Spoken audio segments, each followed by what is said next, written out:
حضرت اسید بن حضیر رضی اللہ تعالیٰ عنہ ایک صحابی ہیں جو حضور سے مزاح کر دیا کرتے تھے اور حضور ان سے مزاح کر دیا کرتے تھے، اور آقا کریم علیہ السلام کے پاس کھڑے ہو کر کے وہ ایسی گفتگو کرتے کہ لوگ خوش ہو جاتے۔ آقا کریم کی طبیعت کے اندر سختی نہیں تھی۔ اللہ تعالیٰ فرماتا ہے لو کنت فظا غلیظ القلب لانفضوا من حولک، اے محبوب اگر تو ترش مزاج ہوتا، تیرے ماتھے پہ شکنیں آتی ہوتی تو اتنے لوگ تیرے گرد جمع نہیں ہوتے۔ یہ جو بکل مار کے بیٹھے رہتے نا، کسی سے ہنس کے بولتے بھی نہیں، یہ ان کا اپنا دین ہے۔ رسول اللہ سے بڑھ کر تبسم کرنے والا کوئی نہیں تھا، متبسم رہتے تھے حضور۔ جب اکیلے ہوتے تو پھر متفکر رہتے، جب لوگوں سے ملتے تو پھر متبسم ہو جاتے، اور حضور دہک نہیں کرتے تھے۔ لیکن کبھی کبھی کوئی ایسی بات ہوتی تو حضور اتنا بھی مسکراتے کہ حضور کی داڑھیں بھی صحابہ کو نظر آتی، صحابہ سے مذاق کر لیتے، صحابہ حضور سے مذاق کر لیتے۔ ایک صحابی کا نام ظاہر بتلایا جاتا ہے اور وہ ایک دیہات کا رہنے والا تھا، اور حضور فرمایا کرتے تھے یہ ہمارا دیہات اور ہم اس کے شہر ہیں۔ اچھا، وہ مسجد نبوی کے آس پاس گھاس لا کر کے بیچتا تھا، اپنے گاؤں سے کاٹتا اور یہاں بیچتا، اور یہاں جو پیسے ملتے اس کی چیزیں اپنے دیہات کے لیے لے جاتا۔ ایک دن وہ گھاس بیچ رہا تھا، حضور گزرے، دیکھا کہ ظاہر بیٹھا ہوا ہے، حضور پیچھے سے گئے چپکے سے، اس کی کولی بھر دی۔ یہ کسی کے پیار کو دیکھنا ہونا کہ یہ میرے سے کتنا پیار کرتا ہے، تو وہ بیٹھا ہو تو اچانک پیچھے سے جا کے اس کی آنکھیں بند کر لیتے، اس کو کہتے ہیں کولی بھرنا۔ اب دیکھتے ہیں آپ کہ یہ میرا نام لیتا ہے کہ نہیں لیتا، ہر وقت کہتا ہے جی میں تجھے ہی یاد کر رہا تھا، اب پتہ چلے مجھے یاد کرتا ہے کہ نہیں کرتا، کس نمبر پہ میرا نام آتا ہے۔ آپ دیکھتے چیک کرتے نا کسی کو، اور اگر وہ بوجھ لے نام کہ میں کون ہے، کس کے آتے ہیں، تو پھر اس کی محبت کا بھرم رہ جاتا ہے۔ ورنہ آپ اس کو کہتے ہیں، ہر وقت کہتا ہے میں تجھے ہی یاد کرتا ہے، آج پہچان ہی نہیں سکا۔ اب حضور گئے نا چپکے سے جا کے حضرت ظاہر کی کولی بھر دی۔ اچھا، حضور کے ہاتھ آئے اور پتہ نہ چلے کس کے ہاتھ، اللہ اکبر، ان کو پتا چل گیا کہ یہ ہاتھ میرے حضور کے ہی ہیں۔ تو انہوں نے پتا کیا کیا، کچھ بتانے کی بجائے اپنی کمر کو پیچھے کیا، حضور کے سینے سے جوڑا رگڑنا شروع کر دیا۔ حضور آنکھیں دبائیں کہ بول بتا کون، لیکن وہ بولے ہی نہ، اور میں کہتا ہوں اس نے کبھی بھی نہیں بولنا۔ سفنے دے وچ ماہی ملیا، سفنے دے وچ ماہی ملیا تے گل وچ پا لیاں باواں، ڈر دی ماری اکھ نہ کھولا متا پھر بچڑ نہ جانا۔ حضرت ظاہر بول ہی نہیں رہے اور حضور آنکھیں دبا رہے۔ پھر حضور نے خود ہی فرمایا اس غلام کو کون خریدے گا؟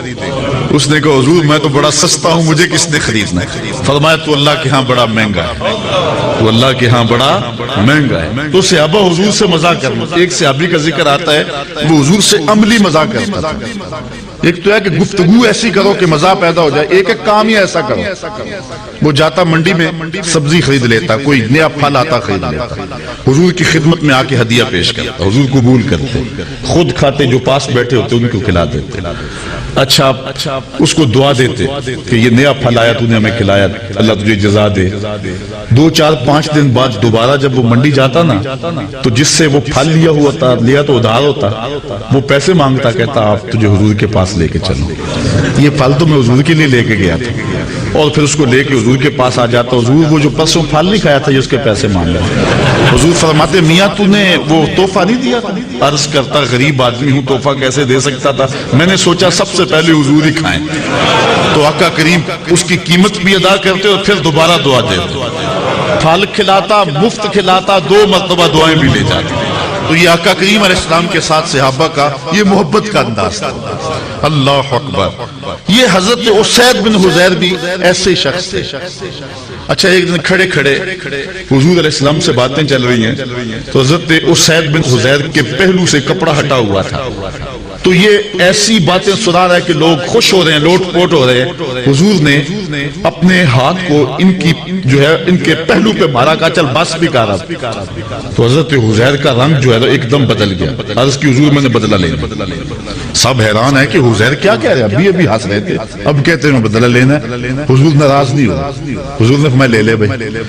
اس نے کہا نہ، جب آپ نے مجھے تھپڑ رسید کیا تھا نا، تو میرا کش جو تھا، میرا جو پہلو تھا وہ برے بنا تھا، ننگا تھا، اس کے اوپر کپڑا نہیں تھا، حضور نے کپڑا ہٹا دیا۔ اللہ اکبر۔ جب کپڑا ہٹایا نا سارے صحابہ کو غصہ آ رہا حضرت حسین پہ، یہ کیا کرنے لگے؟ لیکن جب حضور کا کپڑا ہٹانا اور گوری گوری حضور کے پہلوؤں کی وہ رنگت اور جھلک دکھائی دی، اب لفظ سنو، فَاحْتَضَنَهُ فَجَعَلَ يُقَبِّلُ كَشَّهُ فَقَالَ بِأَبِي أَنْتَ وَأُمِّي يَا رسول اللہ أَرَدْتُ هَذَا، آگے بڑھ کے لپٹ گیا اور حضور کے پہلو کو چومنے لگا اور پھر کہنے لگا میرے ماں باپ آپ پہ قربان ہو، حضور یہ سارا کام میں نے اس لیے کیا تھا، ورنہ میں کون ہوتا ہوں آپ سے بدلہ لینے والے۔ اللہ اکبر۔ خندق کے موقع پر بھی صحابہ نے حضور علیہ السلام کے مبارک بطن کو دیکھا تھا اور حضور کے بطن پہ بندے ہوئے پتھر بھی انہوں نے دیکھے تھے۔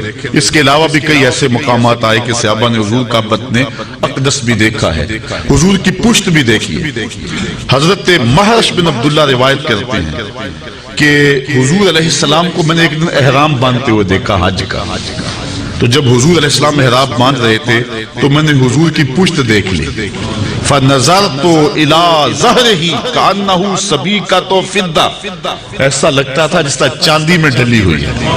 اللہ اکبر۔ حضرت عائشہ سے روایت ہے کان رسول اللہ صلی اللہ علیہ وسلم واسع الظہر، حضور علیہ السلام کی مبارک جو پشت تھی وہ بالکل کشادہ واضح تھی۔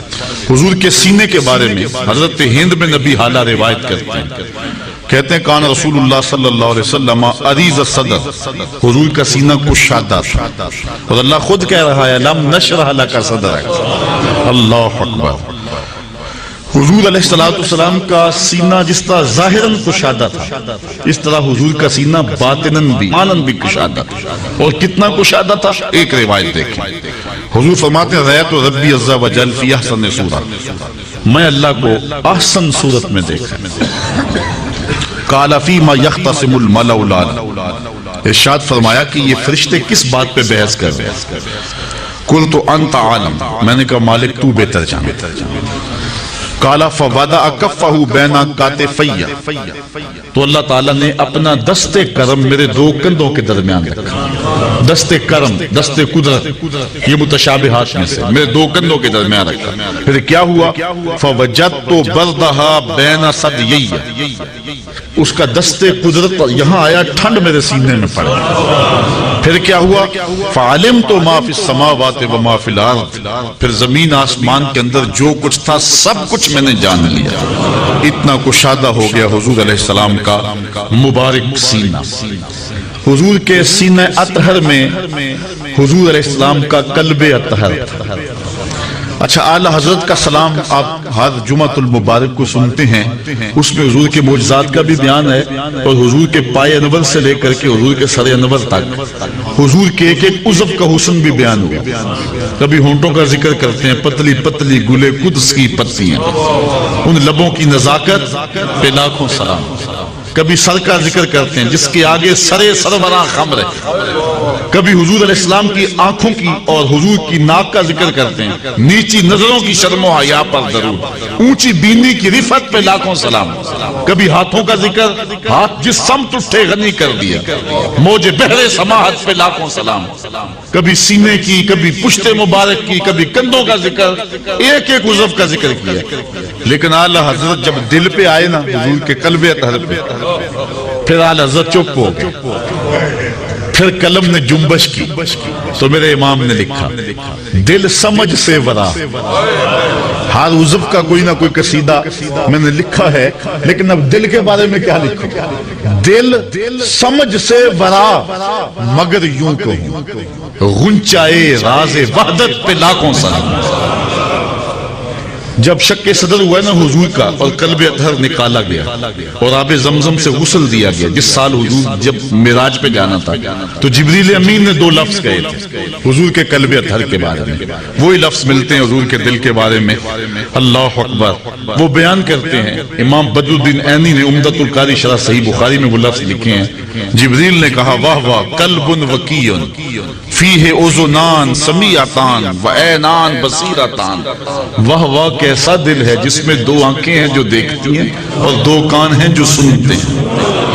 اسی لیے فرمایا صحابہ اپنی صفیں سیدھی رکھا کرو، مت سمجھو کہ میں صرف آگے دیکھتا ہوں، جس طرح آگے دیکھتا ہوں میں پیچھے بھی دیکھتا ہوں، میں تمہارے رکوع بھی دیکھتا ہوں اور دلوں میں پیدا ہونے والے خشوع بھی دیکھتا ہوں۔ اور اقبال کہتا ہے چشم تو بی نندائے ما فی الصدور، اے فروغت صبح آثار و دخول، چشم تو بی نندائے ما فی الصدور، تیری نظر تو سینوں کے چھپے راز بھی دیکھتی ہے۔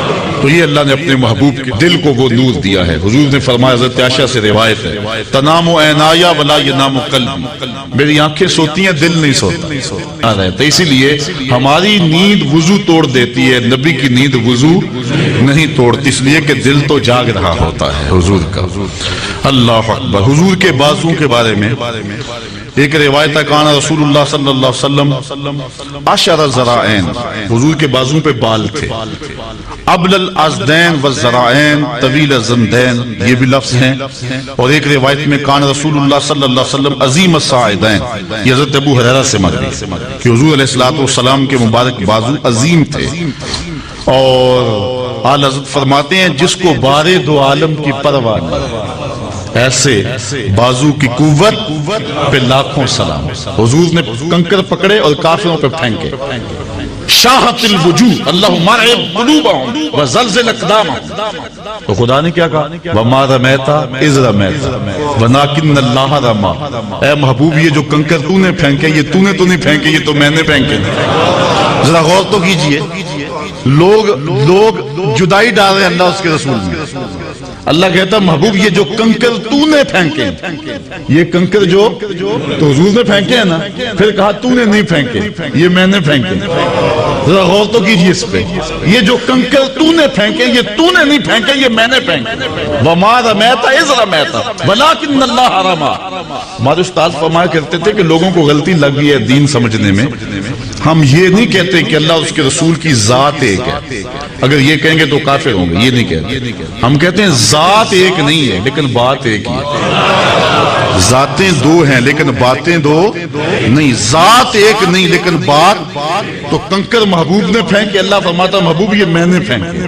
اللہ اکبر۔ تو محبوب علیہ الصلوۃ والسلام کے وہ بازو، ان پر ایک حدیث سناؤں، ایک ظاہری حسن ہے نا بازو کا اور ظاہری لمبائی ہے کہ موزونیت کے ساتھ حضور علیہ السلام کے مبارک بازو لمبے تھے، لیکن اس کا ایک اور مانوی قد بھی ہے، اور وہ حضرت عبداللہ ابن عباس بیان کرتے ہیں، کہتے ہیں نماز پڑھائی حضور نے، نماز پڑھاتے پڑھاتے حضور نے ہاتھ آگے کیا، بخاری کی روایت، پھر پیچھے کر دیا، سلام پھرا تو صحابہ نے پوچھ لیا حضور آج آپ نے نماز پڑھاتے پڑھاتے ہاتھ آگے کیا پھر کھینچ لیا، چونکہ صحابہ سمجھتے تھے حضور کی اداؤں کا نام دین ہے، تو یہ آج نئی ادا سامنے آئی ہے تو یہ بھی دین ہوگا، تو انہوں نے کہا کہ حضور ہم بھی ایسے کیا کریں، یہ نماز کا حصہ ہے، تو یہ آپ نے فرمایا کہ کیوں ایسا فرمایا؟ تو حضور نے فرمایا اصل بات یہ نہیں تھی، بات یہ تھی جنت میں کھجوروں کا ایک خوشہ لٹک رہا تھا، جنت میں کھجوروں کا ایک خوشہ لٹک رہا تھا،